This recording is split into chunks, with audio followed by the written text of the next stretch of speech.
merci de m'accueillir chez vous pour cette nouvelle vidéo concernant la prise de parole en public. Alors, on va continuer donc notre série de vidéos consacrées aux conseils pratiques, des conseils que vous pouvez mettre rapidement chez vous pour bien parler en public. Donc, c'est un entraînement à faire chez vous. Donc, vous avez les conseils. Essayez de vous appliquer, d'appliquer ces conseils. J'essaie de vous donner donc le maximum de techniques réelles, c'est-à-dire comment faire chez vous. Et vous n'avez donc qu'à essayer de les appliquer. Le mieux, bien sûr, c'est de vous rapprocher d'un coach qui fait cela. Mais sinon, donc, vous pouvez déjà utiliser mes conseils. Alors, le conseil numéro 6, c'est que quand vous parlez devant un public, quand vous devez faire une présentation, pitié, prière, ne parlez pas vite. Ne parlez jamais vite. Combien j'ai assisté à des personnes qui, dans une réunion ou dans une présentation, parlent tellement vite. Pourquoi?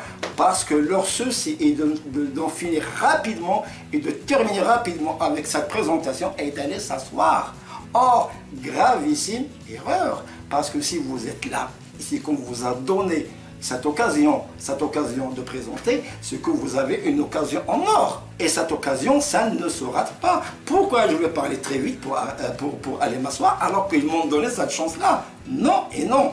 Alors donc, la première des choses, c'est de parler avec un débit normal. Ni trop vite, sinon personne ne va écouter, personne ne va entendre et tout le monde va décrocher. Parce que vous parlez plus que ce que le cerveau peut recevoir, ou bien ne parlez pas trop lentement, sinon ça va ennuyer les personnes qui vous écoutent. Et puis ils vont faire la même chose, ils vont zapper. Attention. Donc on va parler avec un débit compréhensible par tout le monde. Alors une technique très simple, normalement dans une présentation orale, dans la prise de parole en public, des calculs ont été faits, des études ont été faites et on sait que pour bien parler en public, il faut parler avec une moyenne de 140 mots par minute. Donc à peu près entre 140 et 180 mots par minute. Comment s'exercer? C'est très facile. Comme si vous allez de l'Word, vous mettez un texte, vous avez le nombre, en bas le nombre de mots qui existent, vous divisez par 140 et puis vous tomberez sur la durée dans laquelle que vous devez respecter pour lire ce texte. Et puis entraînez-vous, c'est-à-dire ne jamais terminer avant le temps qui vous est imparti, que vous avez trouvé. Conseil numéro 7, pour bien parler en français et en prise de parole en langue française, il faut ce qu'on appelle respecter les pauses entre les phrases. Les pauses, ce sont les ponctuations.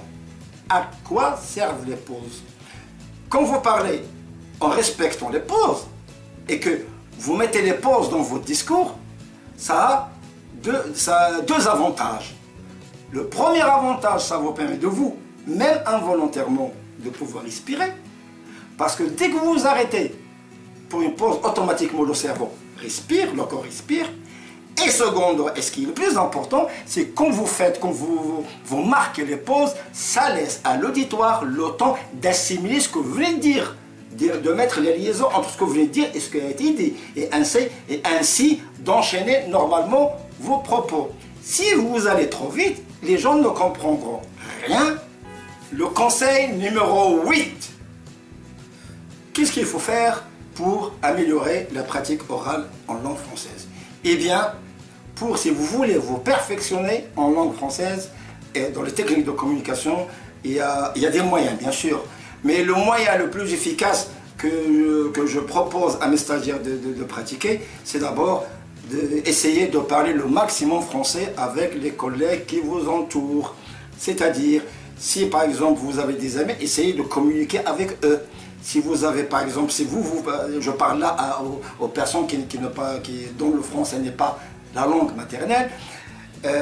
Si par exemple, comme je l'ai vu plusieurs fois, il y a des couples qui parlent très bien français et qui cherchent à s'inscrire pour améliorer la communication, alors qu'ils peuvent le faire chez eux-mêmes, chez eux, juste en parlant et en corrigeant.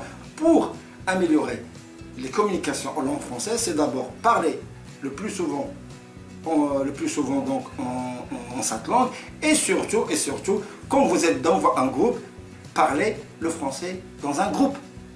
Dans un groupe, comme ça, ça va limiter un petit peu la timidité et ça va vous donner plus de force pour pouvoir affronter les gens. Alors le conseil numéro 10, bien parler en français, c'est respecter la prononciation, le rythme et l'intonation. Nous avons déjà parlé d'intonation, de l'intonation, c'est-à-dire ne jamais parler avec une voix monocorde. Ne jamais parler une voix monocorde. Une voix, ça se chante, c'est comme les acteurs, ça se chante.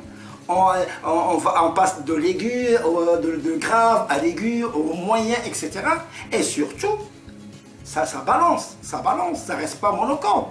Si par exemple on parle de la suivante, bonjour madame, je vais vous présenter aujourd'hui la prise de parole en public. Vous allez voir que c'est une technique efficace qui a fait ses preuves dans le monde entier et vous allez voir comment ça marche. Alors il y a des techniques qu'il faut apprendre. C'est monotone, c'est monocorde, c'est ennuyeux. À un certain moment, les gens vont décrocher, ils vont Facebooker, ils vont décrocher. Donc on va utiliser donc non seulement l'intonation et le rythme. Donc on va pousser notre voix plus haut, parfois la baisser, parfois garder le silence. Donc on va jouer avec la voix. Aussi, il faut bien prononcer. Et surtout, si vous n'êtes pas français, ou le français n'est pas votre langue maternelle. Et même si vous êtes français, que vous parlez parfaitement le français, il y a des français qui prononcent très mal, qui avalent les mots. Donc on va articuler et on va prononcer correctement. Et surtout, bien prononcer les mots techniques. Parce que les mots techniques sont incompréhensibles pour tout le monde. Et comment donc faire la prononciation? C'est-à-dire s'arrêter quelques moments sur le mot que vous estimez un peu compliqué et essayer de le prononcer pratiquement syllabe par syllabe. N'oubliez pas, votre objectif, c'est que les gens vous comprennent. C'est ça votre objectif. Et quand vous parlez de cette manière, les gens sont heureux. Ils préfèrent comprendre correctement ce que vous dites. Mais vous avez l'impression dans la tête que si vous parlez de cette manière en prononçant doucement, les gens vont se foutre de votre gueule. Eh bien c'est faux. C'est juste une impression que vous avez vous. Mais eux, ils sont contents. Ils sont très contents de vous suivre. La seule personne qui a honte de ce qu'il dit, c'est vous-même, c'est pas les autres. Ils sont contents. Voilà. Alors maintenant, on va passer au conseil numéro 10. Ça arrive souvent, malheureusement souvent, certainement vous avez assisté à cela. Il y a des gens donc, qui doivent faire une présentation et puis on leur donne soit 15 minutes, soit 30 minutes, soit 3 quarts d'heure. Et malheureusement, ils avaient mal préparé ou ils avaient mal chronométré et qu'ils ne respectent pas le temps qui leur est imparti, qui leur est réservé. Si vous avez 15 minutes, c'est 15 minutes. Si vous avez 30 minutes, c'est 30 minutes. Si vous avez 1 heure, c'est 1 heure. Ni plus, ni moins. Essayez de voir donc combien de temps il vous faut pour faire la présentation, combien de temps vous allez réserver aux questions-réponses. Mais quand c'est la fin, c'est la fin. Et normalement, quand vous allez faire des présentations, vous allez annoncer à votre public la présentation, c'est-à-dire nous allons commencer par cela, nous allons commencer en deuxième partie par ça, nous terminerons donc dans 3 quarts d'heure, on terminera, et le dernier quart d'heure, ça va être réservé à questions-réponses. Donc ça va être déjà au départ annoncé. Alors ce qu'il y a, c'est que moi j'ai trouvé déjà dans des conférences, des gens qui ont déjà terminé, et même qui ont dit au revoir, par exemple, je vous remercie messieurs, dames pour votre présence, j'ai terminé ma présentation et je vous remercie beaucoup de votre enthousiasme. Et ils commencent les gens à applaudir et puis à faire ah oui, j'ai oublié de vous dire. Et là vous êtes ridicule. Là vous vous ridiculisez. Parce que les gens non plus, c'est fini, ils vont se mettre debout, vous allez parler tout seul. Donc quand c'est fini, vous arrêtez la présentation. Comme maintenant, moi je vais arrêter tout de suite ma présentation pour vous dire quoi? Pour vous dire de vous abonner à ma chaîne, s'il vous plaît. Essayez de faire partager mes conseils et ma chaîne. Je vous souhaite bon courage, bon sens, appliquez ces règles. Et à la prochaine vidéo, Inch'Allah, si tout va bien, donc je vous dis à la prochaine vidéo. Bye bye, au revoir, à la prochaine.